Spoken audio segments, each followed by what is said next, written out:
Hola, muy buenas. Son bienvenidos a su canal Historias Diarias. Como el mismo nombre lo dice, tendremos una o varias historias diariamente en su canal. También me pueden encontrar en TikTok como Historias Diarias. Pueden checar el canal por nuevos updates. Sin más dilación, los dejo con la historia de hoy. Mi abuelo falleció y su testamento nos tiene a todos en guerra. Contexto. No sé ni por dónde empezar. Mi abuelo, don Rodrigo, falleció el mes pasado a los 94 años. Era un hombre de carácter férreo, hecho a sí mismo, que construyó un pequeño imperio inmobiliario desde la nada. Todos lo sabíamos, su testamento sería el evento que definiría el futuro de la familia. Pero nada, absolutamente nada, nos preparó para lo que el notario leyó hace 3 semanas. Para que entiendan la magnitud del drama, debo presentar a los actores de este despropósito. Somos la familia Hidalgo, los herederos directos, los adultos 1. Mi padre, Javier, 68 años, el hijo mayor. El responsable, el que siempre trabajó codo a codo con el abuelo en la empresa familiar. Es una persona recta, de pocas palabras, que cree en el orden, el mérito y la tradición. Para él, la herencia no es solo dinero, es el reconocimiento a una vida de sacrificio. Esperaba, como era lógico, la mayor parte del negocio y la presidencia de la misma. 2. Mi tía, Elena, 65 años, la hija mediana. Vivió siempre a la sombra de los demás. Se casó joven, tuvo 3 hijos y dedicó su vida a su familia. Es dulce, un poco ingenua, y siempre fue la pacificadora. Ella representaba el vínculo emocional con el abuelo, la que lo visitaba todos los domingos sin falta para llevarle comida y escuchar sus historias. Todos asumíamos que recibiría una parte más que justa, quizá una de las propiedades más valiosas para asegurar su jubilación. 3. Mi tío, Roberto, 60 años, el hijo menor. El oveja negra arrepentido. En su juventud fue un derrochador, vivió de préstamos del abuelo y tuvo varios negocios fallidos que don Rodrigo tuvo que rescatar para evitar la bancarrota. Sin embargo, en los últimos 15 años se había enderezado. Se divorció, se volvió a casar con una mujer mucho más joven y montó una consultoría de dudoso éxito, pero al menos aparentaba estabilidad. Siempre hubo una tensión soterrada entre él y mi padre, Javier, quien veía sus esfuerzos con escepticismo. Mi generación, los jóvenes adultos 4. Yo, Daniel, 32 años, hijo único de Javier. Soy abogado, pero trabajo en derecho corporativo para una multinacional, lejos del negocio familiar. Siempre tuve una relación de respeto y algo de distancia con mi abuelo. Lo admiraba, pero su mundo de acero y hormigón nunca fue el mío. Soy, en esencia, un espectador con un asiento en primera fila. 5. Marta, 35 años, hija mayor de Elena. Es arquitecta, soltera, independiente y con un carácter fuerte. Es práctica, directa y no tiene paciencia para los dramas familiares. Siempre fue la favorita de don Rodrigo por su inteligencia y su temple, y muchos creían que, a pesar de ser mujer y nieta, él la veía con potencial para el negocio. 6. Luis, 30 años, hijo de Elena. El niño de oro. Estudió una maestría en el extranjero con dinero del abuelo y ahora trabaja en una startup de tecnología. Es ambicioso, con una visión moderna y un poco despectiva hacia el viejo negocio de bienes raíces. Cree que el mundo ha cambiado y que la fortuna familiar debería invertirse en cosas del futuro. 7. Sofía, 28 años, hija menor de Elena. Es artista, vive en una ciudad bohemia y tiene una relación complicada con el concepto de dinero. Es sensible, se ofende con facilidad y ve toda esta situación como una cruda manifestación de la codicia capitalista que corroe el alma de la familia. 8. Diego, 25 años, hijo de Roberto. Es un chico tranquilo, estudia ingeniería y es el único de mi generación que parece no tener una agenda oculta. Está abrumado por la situación y solo quiere que todo termine para volver a su vida normal. La lectura fue en el despacho del notario, el señor Valenzuela, un hombre de rostro inexpresivo que ha manejado los asuntos de la familia por décadas. La atmósfera era densa, cargada de una expectativa apenas contenida. Se leyó el preámbulo habitual, las donaciones a un par de instituciones de caridad y luego vino la distribución. A mi padre, Javier, le dejó el 30% de las acciones de la empresa familiar y la casa donde vivimos desde siempre. No la presidencia. Solo las acciones. Mi padre palideció. No era lo esperado. Él, que había sudado la gota gorda por esa empresa, esperaba el control. El 30% no le da el control absoluto. A mi tía Elena le dejó un departamento de renta media, no el lujoso que todos pensábamos, y una cuenta de inversión con un monto que, si bien no es despreciable, es significativamente menor a lo anticipado. Su rostro se descompuso. Se le notaba la confusión y el dolor. Eso era todo por los años de cuidado y compañía. A mi tío Roberto, para sorpresa de todos, le dejó otro 30% de las acciones de la empresa y una considerable suma en efectivo. La justificación en el testamento decía, para que tenga la oportunidad de demostrar, de una vez por todas, su madurez y compromiso con el legado hidalgo. Mi padre miró a Roberto con una expresión que no olvidaré, era una mezcla de ira y traición. Roberto, por su parte, trataba de mantener la compostura, pero una pequeña sonrisa de triunfo se le escapaba en los labios. El 40% restante de las acciones de la empresa no fue para ningún miembro de la familia directa. Fue legado a un fideicomiso ciego del cual el señor Valenzuela es el único administrador, con instrucciones específicas de reinvertir los dividendos en un proyecto Alción, un nombre que no significaba nada para ninguno de nosotros. El testamento especificaba que este fideicomiso era inalienable e intocable por 20 años. El silencio fue absoluto. Luego, la incredulidad. Lo que siguió fue un caos controlado. Mi padre, Javier, está herido en lo más profundo. No habla de otra cosa. 30 años, Daniel. 30 años dándolo todo. ¿Y me equipara con tu tío Roberto? ¿Y me quita el control para dárselo a un fideicomiso fantasma? Esto es una bofetada. Él cree que Roberto manipuló al abuelo en sus últimos años, cuando su mente quizá no estaba tan lúcida. Habla de impugnar el testamento por indebida influencia. Mi tía Elena está destrozada. Llora en silencio. Siente que su dedicación emocional no fue valorada. Yo no quería su dinero, quería su reconocimiento. Y este departamento es como si me diera una propina. Sus hijos, Marta, Luis y Sofía, están furiosos en su nombre. Marta está fríamente indignada, Luis habla de la senilidad del abuelo, Sofía dice que es un acto de violencia económica. Roberto, por supuesto, se siente vindicado. Ahora se pasea con una seguridad nueva. Dice cosas como, papá al final vio mi potencial. Siempre supo que yo tenía la visión de negocio que esta familia necesita. Su nueva esposa no ayuda, haciendo comentarios sobre cómo al final el trabajo duro siempre es recompensado, refiriéndose al trabajo duro de su marido, no al de mi padre, y luego está el misterio del proyecto Alción. ¿Qué es? El notario se muestra hermético. Solo dice que son instrucciones confidenciales del testador. Mi tío Roberto especula que es algún negocio secreto del abuelo. Mi padre cree que es una artimaña legal de Roberto para quedarse con todo a la larga. Luis, con su mentalidad tecnológica, fantasea con que es una inversión revolucionaria en criptomonedas que el abuelo hizo en secreto. Ayer fue la primera reunión de la junta directiva de la empresa familiar post-herencia. Fue un desastre.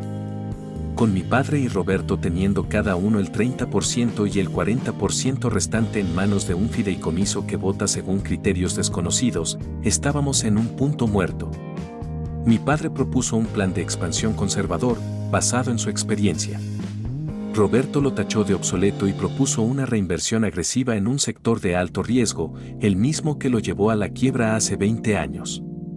El notario, como representante del fideicomiso, se abstuvo de votar, dejándolos en un empate técnico. La empresa, literalmente, no puede tomar decisiones, la tensión en la familia es insoportable. Las reuniones familiares son un campo de minas. Los grupos de WhatsApp están llenos de mensajes pasivo-agresivos.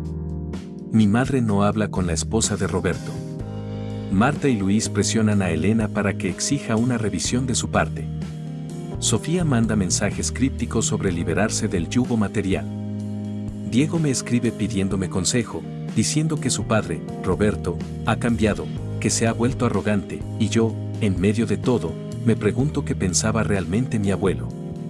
¿Era este testamento un acto de sabiduría final, una forma de forzar a sus hijos a cooperar o a demostrar su verdadero carácter?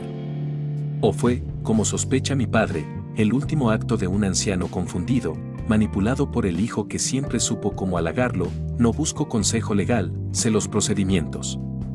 Busco perspectiva. ¿Alguien ha pasado por algo así? ¿Cómo se sobrevive a que el dinero convierta a tu familia en un nido de víboras? ¿Cómo reconcilias la imagen del abuelo que amabas con la del estratega que, desde la tumba, ha sembrado el caos absoluto? Esto no es solo una herencia. Es el legado de un hombre, y se está desmoronando en nuestras manos, llevándose consigo los últimos vestigios de lo que alguna vez fue una familia. La reunión de la junta directiva había terminado en un punto muerto, pero la guerra apenas comenzaba. En los días siguientes, la tensión se cristalizó en dos frentes bien definidos. Mi padre, Javier, me citó a su oficina en el edificio Hidalgo. El lugar era su territorio, impregnado de su esencia, muebles de madera maciza, planos arquitectónicos enrollados en recipientes de latón y el olor a café recién hecho y papel. Pero ese día, el aire olía a derrota. ¿Lo ves, Daniel?, comenzó, sin preámbulos. No estaba detrás de su escritorio, sino de pie frente a la ventana, contemplando la ciudad que había ayudado a construir. 30 años. Conocía cada ladrillo de este imperio, cada contrato, cada riesgo calculado. Y ahora mi voto vale lo mismo que el de tu tío Roberto. Su voz no era fuerte, era áspera, cargada de una desilusión que iba más allá del dinero. Él ve porcentajes, oportunidades de especulación. Yo veo los cimientos.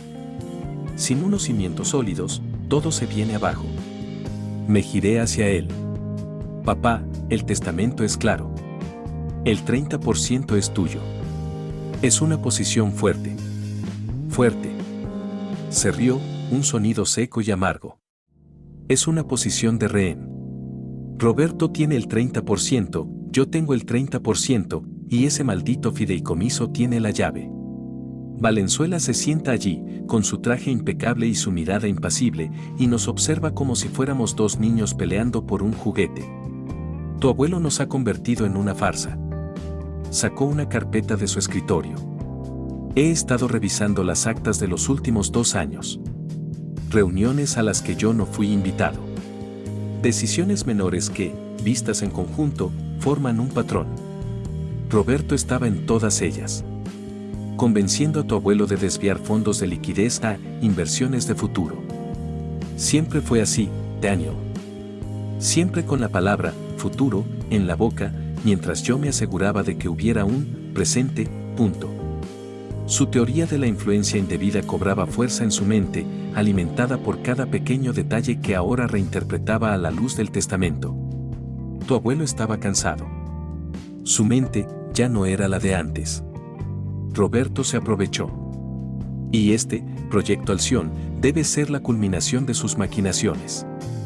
Una forma de que, a la larga, todo ese 40% acabe en sus manos. No voy a permitirlo. ¿Y qué vas a hacer?, pregunté, sintiendo el peso de su amargura. Hay un camino, dijo, bajando la voz. La capacidad testamentaria. No es algo que se plantea a la ligera, pero los médicos, tu abuelo tenía episodios. Momentos de confusión. Si puedo demostrar que no estaba en su sano juicio cuando firmó la última versión del testamento, o que fue presionado.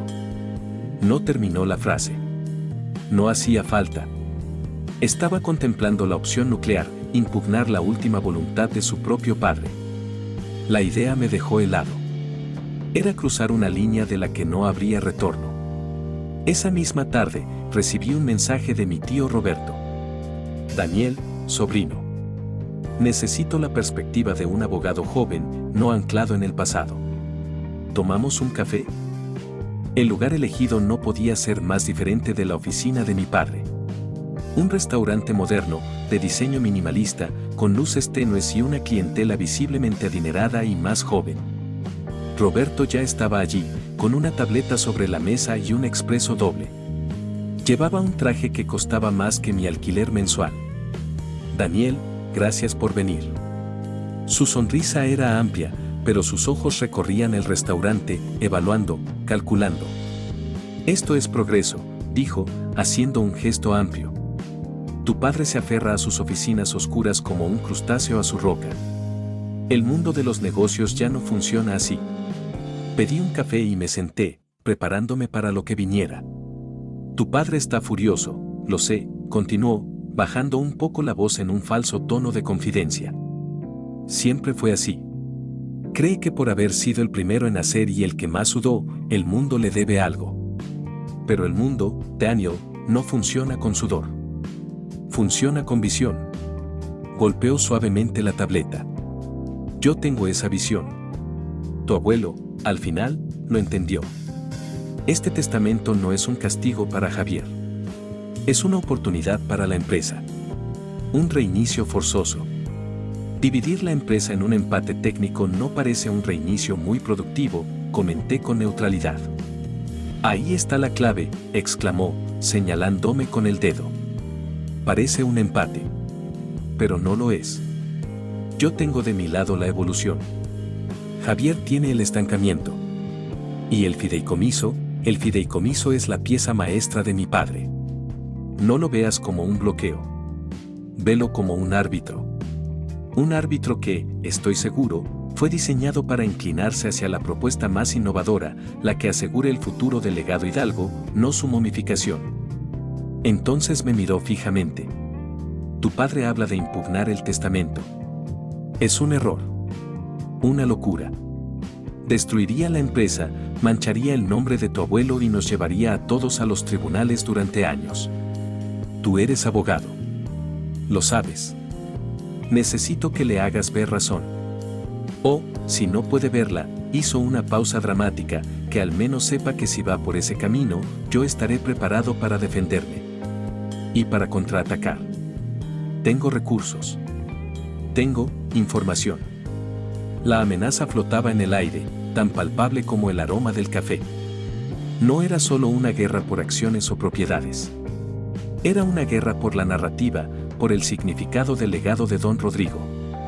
Mi padre lo veía como una traición a la lealtad y el trabajo duro. Roberto lo veía como una validación de su visión y su supuesta redención. Visité a mi tía Elena 2 días después. Su casa, normalmente llena del bullicio de sus hijos y el olor a galletas recién horneadas, estaba en un silencio anormal. Ella estaba en el sofá, con una manta sobre las piernas, mirando por la ventana hacia el jardín. Parecía haber envejecido 10 años en una semana. Daniel, cariño, dijo con una voz débil. Pasa. ¿Quieres algo de beber? Le dije que no. Me senté a su lado. El departamento que le había dejado el abuelo estaba bien, era cómodo, pero no era la casa familiar con jardín que todos asumían que sería para ella, la cuidadora. ¿Cómo estás, tía? Ella sacudió la cabeza lentamente, sin apartar la vista de la ventana. Siempre creí que lo conocía. A mi padre. Sabía sus comidas favoritas, sus historias de la juventud, el nombre de todos sus antiguos socios. Sabía cuando estaba triste, incluso cuando intentaba ocultarlo. Finalmente, me miró, y sus ojos estaban llenos de una perplejidad dolorosa. Pero al final, no conocía su corazón. O quizá su corazón no era el que yo creía. Él te quería, tía. ¿Lo sabes? ¿Lo sé?, preguntó, y fue una pregunta genuina, desgarradora. ¿Esto es querer? ¿Dejarme a merced de esto? Hizo un gesto vago, abarcando la tensión invisible que llenaba la ciudad. Mis hijos. Marta está furiosa. Luis no para de hablar de la injusticia sistémica. Sofía dice que deberíamos rechazar todo y vivir en libertad. Y yo solo me siento aquí y me pregunto qué hice mal. Si no fui suficiente. Si debería haberle pedido más, o diferente, o, no sé. Su dolor era de una calidad distinta al de mi padre. No era ira, sino una tristeza profunda, una crisis de identidad. Ella había construido su vida alrededor del rol de hija dedicada, y el testamento de su padre había dinamitado los cimientos de esa construcción. No era solo el dinero. Era el significado de su vida lo que sentía devaluado. Marta, su hija mayor, llegó en ese momento. Traía la energía práctica y contundente que a su madre le faltaba. «Esto es inaceptable, Daniel», dijo, dejando las llaves del coche sobre la mesa con un golpe seco. Abuelo utilizó a mamá. Fue su compañía emocional gratis durante años, y luego la despide con una indemnización mezquina. Es obsceno. Se sentó frente a nosotros, su postura era rígida. He estado hablando con Luis. No podemos dejar que esto se quede así. Si el tío Javier impugna el testamento, nosotros nos sumaremos. O encontraremos nuestra propia vía legal. Hay conceptos como la legítima, la desheredación injusta. Por favor, no, suplicó Elena, con voz temblorosa. No más peleas. No puedo soportarlo. Mamá, esto no es pelear. Es hacer valer tus derechos, replicó Marta, con firmeza pero sin dureza. Tú te merecías más. Mucho más. Y si abuelo no fue capaz de verlo, entonces la ley tendrá que hacerlo. Era la tercera postura, la de la justicia correctiva. Donde mi padre veía una traición y Roberto una vindicación, Marta veía un delito de ingratitud que debía ser reparado. Y en medio de todo, Elena, que solo quería que su familia volviera a ser una familia. Al salir de su casa, mi teléfono vibró. Era un mensaje de mi primo Diego, el hijo de Roberto. Daniel, ¿puedo hablar contigo? Mi padre está haciendo planes. Y no me gustan. No sé a quién más contárselo. La red se extendía. La guerra ya no era solo entre hermanos. Estaba filtrándose a la siguiente generación, enfrentando a primos que hasta hace poco compartían comidas navideñas y bromas triviales. Y yo, en el centro, era visto por todos como un posible aliado, un mediador o simplemente como el hijo de su enemigo.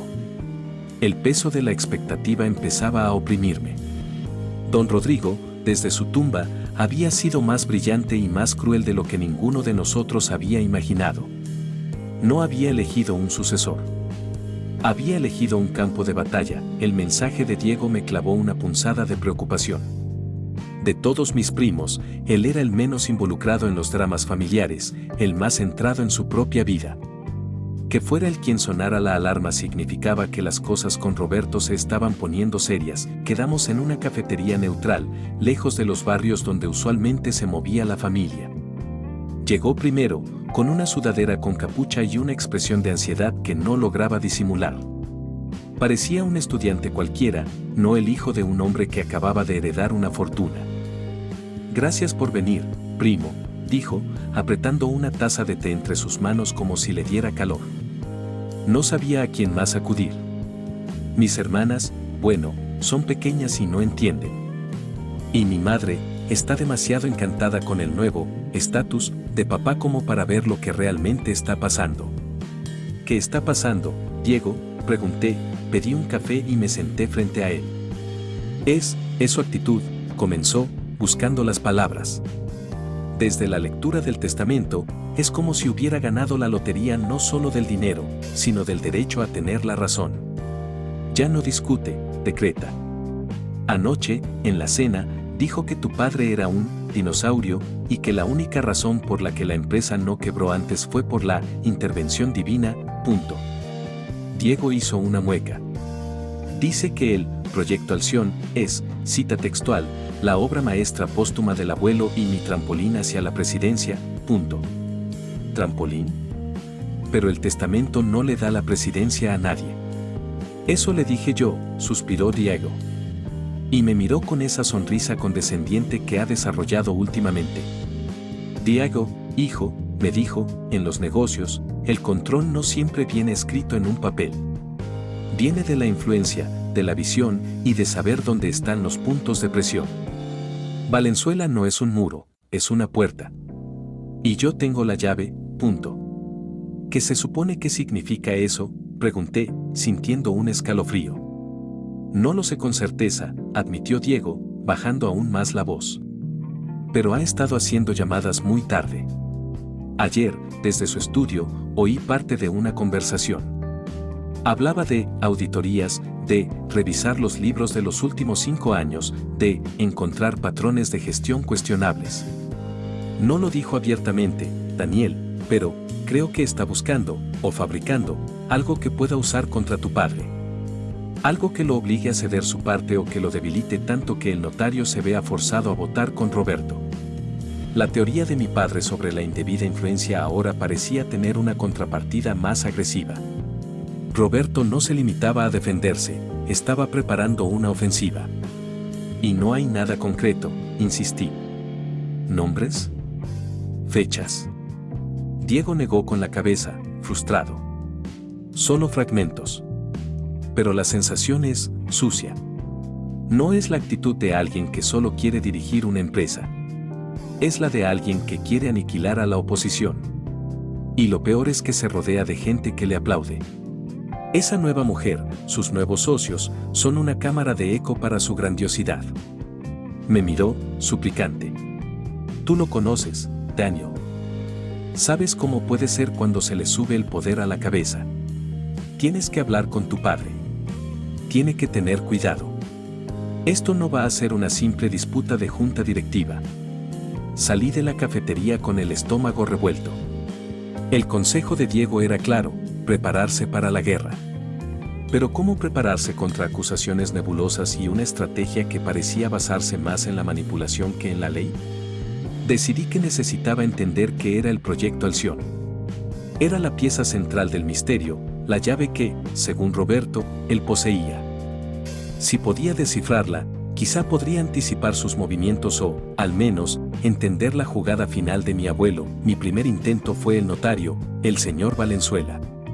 Concerté una cita formal, bajo el pretexto de aclarar algunos aspectos técnicos de mi propia herencia, una pequeña participación que no generaba conflicto. Su despacho era la antítesis del de mi padre, minimalista, blanco, con una sola y enorme escultura abstracta en una esquina. Él, impecable como siempre, me recibió con una cortesía profesional e infranqueable. Señor Hidalgo, un placer. ¿En qué puedo ayudarlo? Hablamos brevemente de los trámites de mi herencia. Luego, cuando el ambiente parecía más distendido, me arriesgué. Señor Valenzuela, entiendo que debe mantener la confidencialidad, pero esta situación con el fideicomiso y el Proyecto Alción está desgarrando a mi familia. Si hubiera algo, cualquier cosa que pudiera arrojar algo de luz sobre las intenciones de mi abuelo, quizá podría evitarse un conflicto mayor.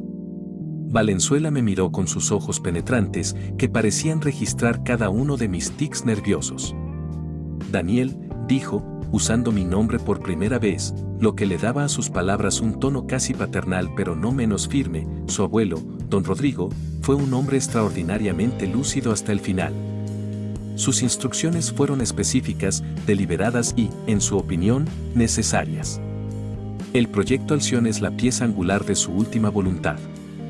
Revelar su naturaleza ahora frustraría su propósito. ¿Y cuál era su propósito?, pregunté, casi implorando.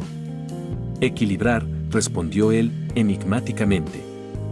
Forzar un resultado que, de otra manera, la naturaleza humana impediría alcanzar. Se reclinó en su silla. Lo siento, Daniel. Mi deber es con el testador, no con los herederos. Mi consejo, como abogado a abogado, es que su familia intente encontrar la forma de cooperar. Esa era, creo, la esperanza subyacente de don Rodrigo. Fue un callejón sin salida. Valenzuela era un muro de piedra pulida. No había grietas por donde colarse. Mi siguiente paso fue más mundano. Fui al archivo de la empresa. Aunque ya no trabajaba allí, todavía tenía acceso como accionista minoritario. Pasé horas revisando actas, estados financieros, proyectos de inversión. Busqué cualquier mención a Alción, Alcione o cualquier palabra similar. Nada. Era un fantasma. Frustrado, llamé a la única persona que quizá tuviera una perspectiva diferente, Sofía, mi prima la artista. Aunque vivía en su mundo, a veces su mirada excéntrica captaba detalles que los demás pasábamos por alto. La llamada fue peculiar. Daniel, dijo su voz, siempre con un dejo de ensueño. El aura familiar debe estar terrible en estos días. Mucho gris hierro, mucho rojo ira. Sofía, necesito tu ayuda. ¿El abuelo te habló alguna vez de un proyecto Alción? ¿O mencionó algo que te pareciera extraño en sus últimas visitas? Hubo un silencio del otro lado. Alción, como las Pléyades. La estrella más brillante del cúmulo. Abuelo siempre miraba las estrellas, ¿sabes? En el jardín de la abuela. Decía que en la inmensidad del cosmos, nuestros problemas parecían tan pequeños y tan patéticamente grandes a la vez. Hizo una pausa. La última vez que fui a verlo, antes de que se pusiera muy mal, no habló de negocios. Habló del tiempo. Decía que el tiempo no era una línea, sino un remolino. Que a veces los ecos del futuro llegaban al pasado, y los sabios podían escucharlos. Era típico de Sofía. Poesía y misterio donde los demás buscábamos datos duros. Pero algo en sus palabras resonó. ¿Ecos del futuro? Sí. Dijo algo raro. Dijo, a veces, para salvar un árbol, hay que podar la rama más fuerte. Aunque duela, punto. Se cayó de nuevo. Luego se quedó mirando el viejo roble del jardín, el que él mismo plantó cuando nació el tío Javier. Se le veía, triste. Pero decidido. Colgué con la cabeza dando vueltas. ¿Podar la rama más fuerte se refería a mi padre? ¿Era esa la clave? Don Rodrigo había visto a Javier, con su terquedad y su apego al pasado, como un obstáculo para el futuro de la empresa.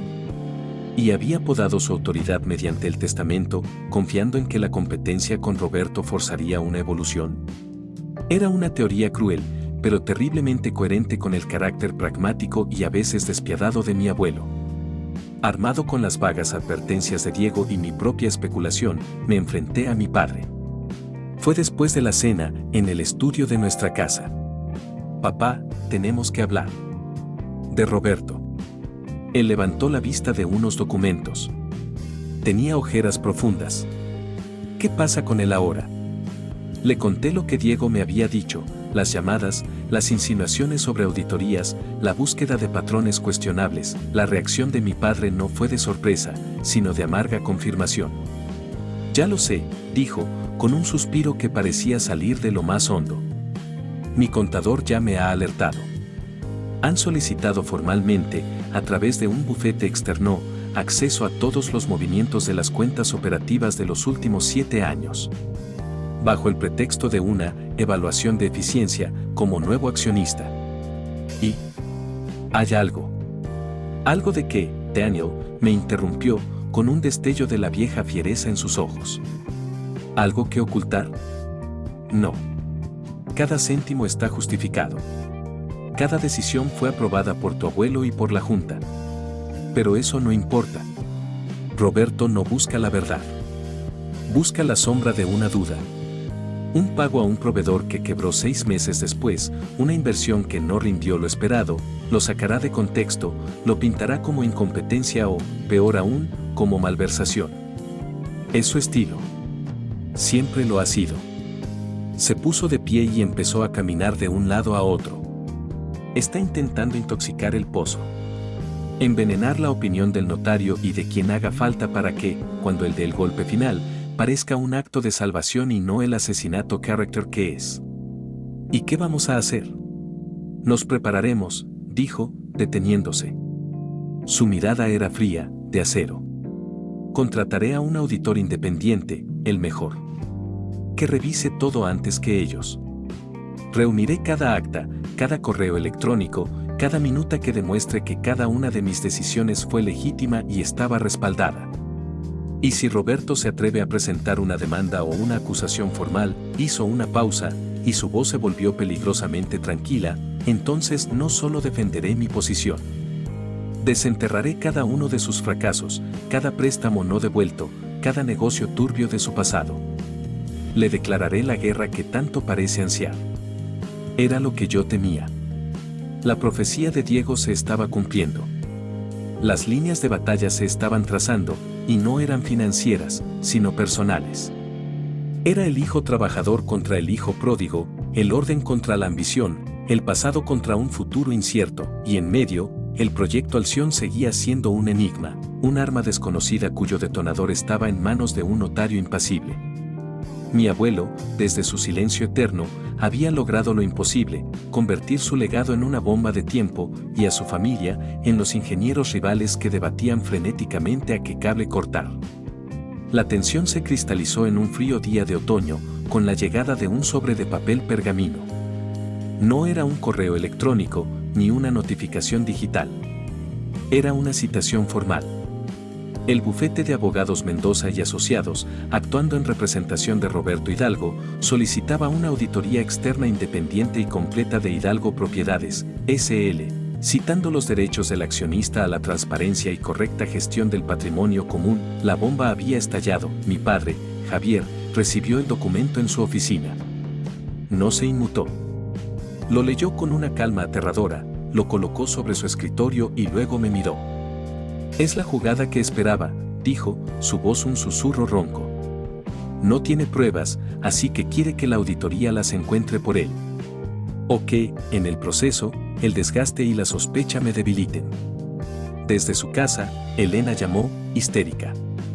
«Es tu padre», gritaba al teléfono, mientras mi padre ponía los ojos en blanco con gesto de fastidio. «Le está haciendo esto a la familia. A su propia sangre. ¿No ves que esto nos destruirá a todos?». Roberto, por su parte, se dedicó a una campaña de intoxicación sutil. «En una cena familiar a la que fui arrastrado por mi madre, no podemos dejarnos arrinconar», Daniel se dedicó a soltar comentarios envenenados con sonrisa de cordero. «La confianza es fundamental en los negocios», declaró frente al postre, dirigiéndose a nadie en particular. «Pero la verificación lo es aún más.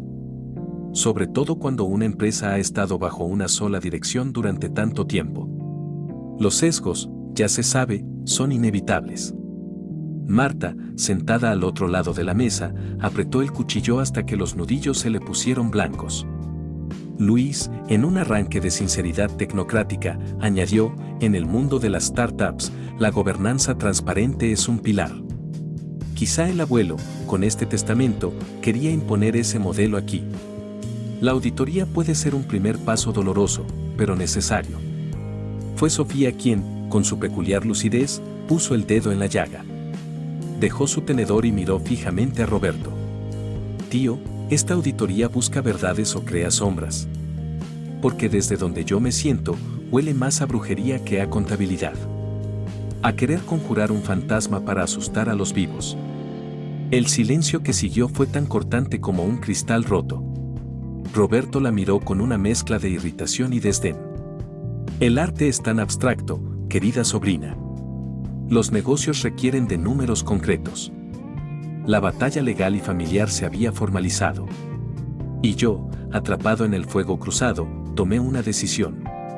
Si mi padre se preparaba para la guerra abierta y Roberto para el asedio, yo buscaría al único hombre que podía tener las respuestas, el único que parecía conocer el juego completo, el señor Valenzuela. Pero esta vez, no iría como el nieto abogado. Iría con la única arma que creía que podía atravesar su armadura de profesionalismo, la última pista de Sofía. Conseguí su dirección personal a través de un contacto de la facultad. No era una mansión, sino una casa modesta y elegante en las afueras, con un jardín trasero meticulosamente cuidado. No concerté cita. Aparecí un sábado por la mañana, esperando encontrarlo en un entorno menos formal. Lo encontró podando unos rosales, con un jersey de lana y pantalones de jardinero. Parecía un hombre cualquiera, no el guardián de nuestro destino familiar. Me vio acercarme por el sendero de gravilla y no pareció sorprenderse. «Daniel Hidalgo», dijo, limpiándose las manos en un paño. «Supongo que no es una visita social». «No, señor Valenzuela. Le pido disculpas por la intrusión». Asintió, sin sonreír. «Caminemos». Empezó a recorrer el jardín y yo me uní a él. El aire olía a tierra húmeda y a rosas. «La auditoría ha comenzado», le dije. «Mi padre y mi tío están a un paso de una demanda civil. Mi tía está destrozada. Los primos tomamos bandos. Usted lo sabe todo. Lo sé, confirmó él, con tranquilidad. Usted me dijo que el propósito de mi abuelo era equilibrar. Forzar un resultado. Me detuve, obligándolo a detenerse también y a mirarme. ¿Equilibrar qué? ¿Y a qué costo? Este baño de sangre familiar era el resultado deseado. Valenzuela observó un capullo de rosa, casi abierto. Su abuelo no era un hombre sentimental, Daniel. Lo sabía. Amaba a su familia, sí, pero amaba su legado, su obra, con una intensidad que a menudo chocaba con ese amor. Él no veía esto como un baño de sangre. Lo veía como una poda. La palabra de Sofía. Me estremecí. Una poda, repetí. Sí. Finalmente me miró, y por primera vez vi un atisbo de algo que no era neutralidad en sus ojos. Era algo parecido a la pena. Don Rodrigo creía que los sistemas, como los árboles, necesitan podas drásticas para sobrevivir. La rama más fuerte, la que domina, puede ahogar a las demás, impedir que reciban luz. O, si está enferma de orgullo o de rigidez, puede condenar a todo el árbol. Se refiere a mi padre, susurré. Era la confirmación de mi peor temor. Se refiere a un patrón, corrigió él con suavidad. Javier es un hombre admirable. Pero don Rodrigo temía que su visión, excesivamente cautelosa, consolidara la empresa, para luego fosilizarla. Y Roberto. Roberto es el fuego. Impredecible, peligroso, pero capaz de generar un nuevo crecimiento tras el incendio. ¿Y el proyecto Alción? ¿Es el fuego controlado? Una sonrisa casi imperceptible tocó sus labios. Alción es la semilla. La semilla que solo brotará en un suelo específico, bajo condiciones específicas. Don Rodrigo no legó una empresa. Legó un ecosistema. Un campo de fuerzas en conflicto. Javier con su tierra fértil y estable. Roberto con su fuego renovador. Y el fideicomiso, con la semilla del futuro. ¿Y cuáles son las condiciones para que brote?, pregunté, desesperado por una respuesta clara. Eso, Daniel, es lo que su familia debe descubrir por sí misma. Si se lo dijera, frustraría el propósito de la prueba. Se volvió hacia mí, completamente serio. Su abuelo creía que el verdadero legado no es lo que se recibe, sino lo que se construye con ello. Él no eligió un sucesor. Diseñó una crisálida. O la familia encuentra la forma de salir de ella, transformada y unida, o morirá desgarrada en el intento. Sus palabras resonaron en mí con el peso de una verdad terrible y grandiosa. Mi abuelo no había sido un viejo confundido ni un tirano caprichoso. Había sido un arquitecto social despiadado. Había convertido su muerte en el experimento final, poniendo a su familia en una autopista sin salida, evolucionar o extinguirse. Mientras me alejaba de su jardín, con el aroma a rosas persiguiéndome, supe que nada volvería a ser igual. Ya no era un conflicto sobre acciones o propiedades. Era una lucha por el alma de la familia Hidalgo. Y la única forma de ganar, tal vez, era dejar de pelear, pero comunicar eso a mi padre, herido y orgulloso, o a Roberto, ebrio de ambición, era una misión imposible. La poda había comenzado. Y ahora solo cabía esperar a ver qué ramas caerían y cuáles, sangrando, sobrevivirían. La revelación del señor Valenzuela me dejó en un estado de profunda perturbación. Mi abuelo no había perdido el juicio. Lo había usado con una frialdad escalofriante. Éramos piezas en un tablero, y su último movimiento había sido voltear el tablero mismo, forzándonos a un juego nuevo cuyas reglas solo él conocía. Llevé esta amarga iluminación a mi padre. Lo encontré en su estudio, rodeado de torres de papeles, luchando contra la auditoría con la meticulosidad de un general preparando sus defensas. Papá, tenemos que hablar. He hablado con Valenzuela. Él no levantó la vista de una factura. ¿Y nos dio la fórmula para la paz perpetua? Nos dio la intención de abuelo. Respiré hondo. Esto no es un error. Es un diseño. Él creía que eras demasiado rígido. Que la empresa necesitaba una sacudida. Esta guerra, esta auditoría, todo forma parte de una poda, punto. Por primera vez en semanas, mi padre dejó lo que estaba haciendo. Su mirada no era de ira, sino de un dolor tan profundo que casi era físico. Una poda, repitió, la palabra sonando vil en sus labios. Llama, poda, a destrozar la confianza, a envenenar el pozo del que ha bebido esta familia durante décadas. Se levantó, y su figura, normalmente tan imponente, parecía más pequeña. Yo no soy una rama, Daniel. Soy su hijo. Él no era un dios jardinero. Era mi padre. Y un padre no somete a sus hijos a una prueba de supervivencia. Su argumento era moral, humano. El de mi abuelo era pragmático, casi darwiniano. No había puente entre ambos. Él creía que el legado era lo primero. El legado somos nosotros, gritó él, golpeando el escritorio con la palma de la mano. El ruido resonó en la habitación como un disparo. Sin esta familia, Hidalgo Propiedades no es más que un montón de ladrillos y papeles. Él lo sabía. O lo olvidó. Se dejó caer en la silla, derrotado. Prefiero creer que lo olvidó. Que no era el mismo. Porque la alternativa es que el hombre al que admiré toda mi vida era un monstruo. No hubo forma de consolarlo. La verdad no había sido una liberación, sino un veneno más potente, mientras la auditoría progresaba, creando su propia estela de paranoia. Contadores de traje gris pululaban por las oficinas, pidiendo carpetas, claves de acceso, justificantes de gastos de hace años. La plantilla, leal a mi padre, estaba nerviosa, susurrando en los pasillos. El rendimiento cayó. 2 proyectos se estancaron por la necesaria revisión de los procedimientos. El ecosistema empresarial empezaba a resentir la poda. Fue entonces cuando Luis, el emprendedor tecnológico, hizo su jugada. Convocó una reunión familiar. No en una oficina, sino en un espacio de coworking lleno de puffs, mesas de ping-pong y pizarras de vinilo. Él estaba en su elemento. Los demás, incómodos. Familia, comenzó, con la energía de un gurú de Silicon Valley. He estado analizando los datos, no solo los financieros, sino los de mercado.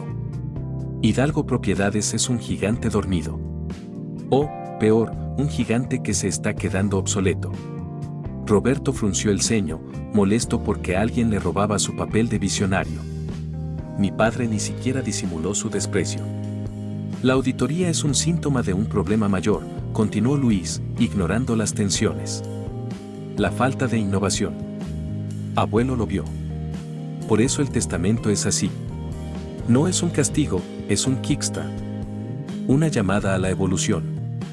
Encendió una pantalla. Mostró gráficos, curvas de adopción tecnológica, ejemplos de empresas tradicionales que habían quebrado por no adaptarse. Mi propuesta es simple. En lugar de pelearnos por el control del barco, transformemos el barco. Usemos el capital del fideicomiso, o una parte, para lanzar Hidalgo Tech, una filial centrada en PropTech, tecnología para el sector inmobiliario. Gestión inteligente de edificios, contratos con blockchain, realidad virtual para visitas. Roberto no pudo contenerse más. Es una idea interesante, sobrino, pero ingenua. No se lanza una startup con el capital de reserva de una empresa sólida. Es un riesgo disparatado. El riesgo disparatado es no hacer nada, replicó Luis, con la vehemencia de sus 30 años. Tío Javier mantiene el negocio a flote, tú, tío Roberto, lo sacudes, pero ninguno lo lleva al siguiente nivel. Abuelo no quería un capitán. Quería un motor de innovación. Fue Marta quien, con su pragmatismo, dio en el clavo. Es una idea. Quizá la única nueva que ha salido en este entierro. Pero Luis, esto no resuelve el problema de fondo. ¿Quién dirige esta Hidalgo Tech? ¿Tú? ¿Necesita la junta directiva aprobarlo? Con el empate actual, es imposible. La reunión terminó sin conclusión, pero había introducido un nuevo elemento en el conflicto. La próxima generación ya no quería ser espectadora. Quería el timón. Y Luis, con su propuesta, había lanzado un desafío directo al duelo de titanes entre su padre y su tío. La siguiente pieza del rompecabezas llegó de la forma más inesperada. Elena, limpiando el ático de la casa que ahora era suya, encontró una caja de cartón olvidada. No contenía joyas ni acciones, sino los diarios de mi abuela, fallecida hacía más de una década. Llorando, Elena llamó a mi madre. «Tienes que ver esto, Carmen. Son de los últimos años de mamá. Habla de papá. De sus miedos». Mi madre, que era el único miembro de la familia que conservaba algo de ecuanimidad, revisó los diarios. Esa noche, llegó a casa con el rostro pálido. «Daniel», me dijo, llevándome a la cocina, lejos de los oídos de mi padre. El abuelo no era un monstruo. Era un hombre asustado. Me mostró una página, con la letra delicada y firme de mi abuela. Hoy, Rodrigo volvió de la reunión con el abogado. Está más callado que de costumbre. Dice que ha hecho lo que tenía que hacer, que es lo mejor para el futuro de todos. Pero por la noche, me desperté y lo encontré en el jardín, mirando el roble. «María», me dijo, con una voz que no le conocía, «temo haber sembrado el viento. Y que mis hijos recojan la tempestad». Le pregunté por qué entonces lo hacía. Y él respondió, «porque el miedo a que todo se desmorone sin mí es mayor que el miedo a que se enfaden conmigo. Al menos, con esta tempestad, tendrán la oportunidad de aprender a navegar juntos. O de hundirse». Leí el pasaje una y otra vez. No era la frialdad de un arquitecto. Era la angustia de un patriarca atrapado entre su amor por su obra y su amor por su familia. La poda no era un experimento clínico. Era un acto desesperado de amor torcido, un padre dispuesto a ser el villano en la historia de sus hijos con la esperanza de que, al final, la historia tuviera un final feliz. Mi abuelo no nos había condenado. Nos había lanzado un salvavidas en forma de acertijo, un salvavidas que, irónicamente, era tan pesado que nos podía hundir aún más. Ahora, con esta nueva capa de comprensión, el panorama era aún más complejo. Teníamos la estrategia, el diseño de don Rodrigo, el campo de batalla, la empresa y la familia, los generales, Javier y Roberto, los jóvenes oficiales ansiosos, Luis, Marta, los soldados rasos traumatizados, Elena, y los desertores filosóficos, Sofía, y yo, en medio de todo, con más piezas del rompecabezas que nadie, pero sin saber cómo encajarlas para evitar la hecatombe. La auditoría seguía su curso, la empresa se resquebrajaba y la familia era un manojo de nervios expuestos. El proyecto Alción seguía siendo el misterio final, la promesa o la amenaza que pendía sobre nosotros como una espada de Damocles. Y la tempestad que mi abuelo había sembrado empezaba a mostrar los primeros y verdaderos relámpagos. La tempestad finalmente estalló. La auditoría, tras semanas de escarbar, no encontró malversación ni irregularidades graves en la gestión de mi padre. Pero sí halló algo que Roberto supo explotar con maestría siniestra, un patrón de decisiones excesivamente conservadoras que, según un informe anexo encargado por él, había costado a la empresa millones en oportunidades perdidas durante el último quinquenio. No era ilegal. Era, en sus palabras, una incompetencia estratégica. Roberto convocó una junta de accionistas extraordinaria. La tensión en la sala de juntas era física, como una niebla espesa. Mi padre, sentado a la cabecera, estaba pétreo. Roberto, enfrente, desplegaba una sonrisa de triunfo contenida. «La evidencia es clara», declaró Roberto, pasando copias del informe. «Bajo una dirección que prioriza la seguridad absoluta sobre el crecimiento, Hidalgo Propiedades se está quedando atrás. El mercado evoluciona y nosotros nos hemos convertido en un fósil». Abuelo lo vio. Por eso este testamento. No para premiarme a mí, sino para salvar a la empresa de la irrelevancia. Mi padre no se inmutó. Cuando le llegó su turno, no se defendió de las acusaciones. En su lugar, colocó sobre la mesa el diario de mi abuela, abierto por la página crucial. «Leed esto», dijo, y su voz no tembló, pero tenía una tristeza que cortaba más que cualquier grito. «No voy a defender mi gestión. Los números están ahí. Tomé las decisiones que creí más seguras para esta empresa que es mi vida. Pero esto no es una batalla por números.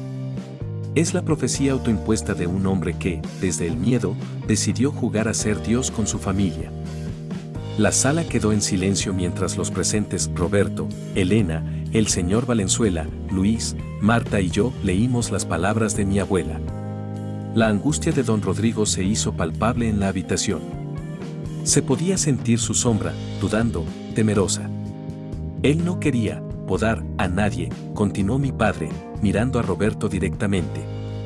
Quería forzarnos a crecer. Pero tenía miedo de que, sin él, no fuéramos capaces. Tenía miedo de que su legado, su precioso legado, se desmoronara. Y en ese miedo, creó el mecanismo perfecto para su destrucción. Roberto palideció, pero no cedió. Son palabras sentimentales, Javier. La empresa necesita acción, no terapia. Fue entonces cuando el señor Valenzuela, que había permanecido en silencio como una estatua, habló. Don Rodrigo, dijo su voz clara, deteniendo el tiempo en la habitación, estableció una condición final para la activación del proyecto Alción. Todos contuvimos la respiración. El fideicomiso posee el 40% de las acciones. Su voto es decisivo. Las instrucciones son claras, el proyecto Alción, que consiste en la inyección de todo el capital del fideicomiso en un fondo de inversión de alto riesgo y tecnología que él mismo seleccionó, un fondo llamado, efectivamente, Alción, solo se activará si los accionistas restantes, es decir, ustedes dos, miró a Javier y a Roberto, llegan a un acuerdo unánime sobre la dirección futura de la empresa. Un acuerdo por escrito, firmado y refrendado por un notario. El aire salió de la sala como si se hubiera abierto una compuerta. Era la jugada maestra. La bomba de relojería tenía un mecanismo de desactivación, pero uno que requería lo que parecía imposible, la colaboración. Si no llegan a un acuerdo en un plazo de 12 meses a partir del fallecimiento, continuó Valenzuela, el fideicomiso se disolverá. El 40% de las acciones se venderá en bloque en el mercado abierto para financiar obras benéficas. La empresa Hidalgo dejará de ser de la familia. La amenaza era nuclear. Un comprador externo con el 40% podría hacer lo que quisiera. Podía despedir a Javier, ignorar a Roberto, liquidar los activos. Era la aniquilación total del legado que don Rodrigo tanto quería proteger. Roberto se quedó sin palabras. Su victoria pírrica se había convertido de repente en una losa. Mi padre cerró los ojos, como si una migraña brutal lo hubiera golpeado. El mensaje de mi abuelo era claro: cooperen o lo pierden todo. Los siguientes meses fueron los más fríos de nuestra historia familiar. La auditoría se archivó. La guerra abierta cesó, reemplazada por una tregua gélida y resentida. Javier y Roberto se vieron obligados a sentarse en la misma mesa, no para reconciliarse, sino para evitar el apocalipsis. Fue un proceso agonizante. Cada propuesta de Roberto era vista por Javier como una temeridad. Cada sugerencia de Javier era despreciada por Roberto como un anacronismo. Luis intentó mediar con su plan de Hidalgo Tech, pero era demasiado radical para su padre y demasiado periférico para Roberto, que quería el control del núcleo del negocio. Elena, armada con el diario de su madre, se convirtió en una abogada inesperada de la paz. ¿Es esto lo que quería mamá?, nos preguntaba a todos, su voz cargada de un dolor que ya no era solo por ella, sino por todos. ¿Que nos destruyéramos por un puñado de ladrillos y papeles? Marta, viendo el impas, hizo lo que mejor sabía hacer: actuar. Reunió datos, creó proyecciones y presentó un plan de expansión moderado, que modernizaba los procesos de la empresa sin apostarlo todo al riesgo. Era un punto medio.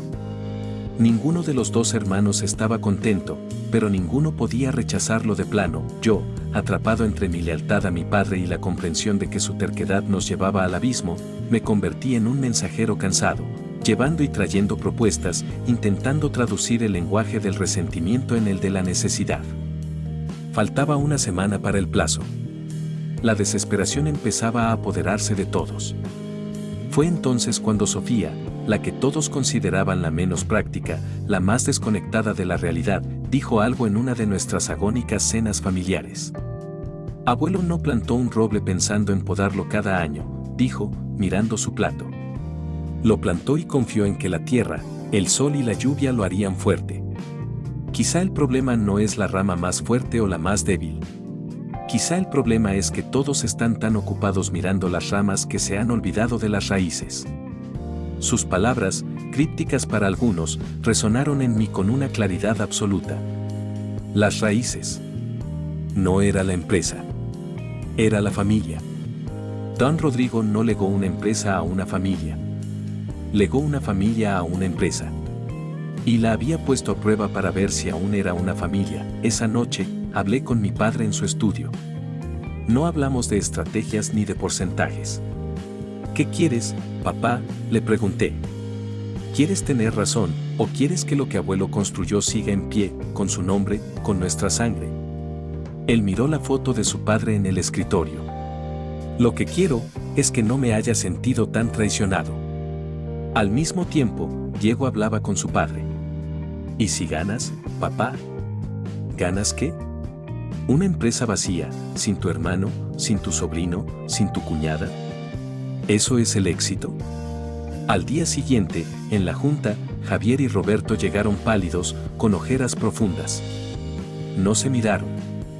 El señor Valenzuela estaba presente, con el documento de acuerdo en blanco frente a él. Fue Roberto quien habló primero, con voz ronca. No cedo en mi visión. Pero, cedo en la presidencia. Todos nos quedamos inmóviles. La junta estará formada por un presidente ejecutivo, Javier, un director de estrategia y desarrollo, yo, y un comité de innovación, dirigido por Luis. Evaluaremos su Hidalgo Tech con un presupuesto controlado. Era una concesión monumental. Implicaba aceptar la autoridad de Javier. Mi padre respiró hondo. Durante un largo minuto, miró por la ventana. Luego, se volvió. Y la dirección del proyecto de expansión en el Distrito Norte la llevará Marta. Sus análisis son los más sólidos. Era su concesión. Reconocer el talento de su sobrina y darle una responsabilidad real, no fue un abrazo. No hubo lágrimas de reconciliación. Fue un pacto frágil, nacido del agotamiento y de la amenaza de la aniquilación. Pero fue unánime. Firmaron el documento. Valenzuela lo selló. Con el acuerdo firmado, el señor Valenzuela ejecutó las instrucciones. El proyecto Alción no era un negocio secreto. Era, como Luis había intuido, una enorme inversión en un fondo de capital riesgo especializado en PropTech y construcción sostenible. Una apuesta al futuro, pero una apuesta inteligente y diversificada, no la ruleta que Roberto habría elegido. Los dividendos de Alción no se repartieron.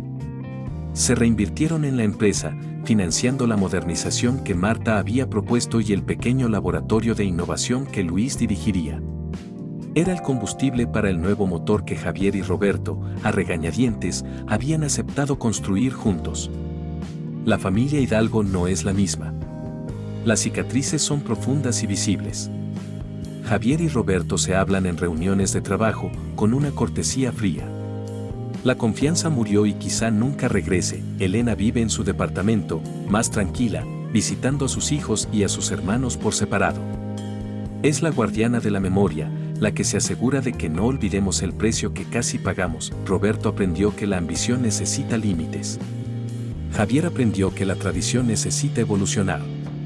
Marta y Luis tienen ahora un espacio para crecer, para aportar su talento desde dentro, no desde los márgenes. Yo sigo en mi trabajo, fuera de la empresa, pero visito a mi padre más a menudo. Hablamos de otras cosas.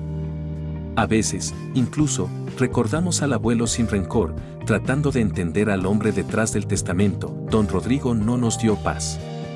Nos dio una elección. Y al borde del precipicio, elegimos, torpemente, dolorosamente, no saltar. Su legado no fue la empresa, ni el dinero de Alción.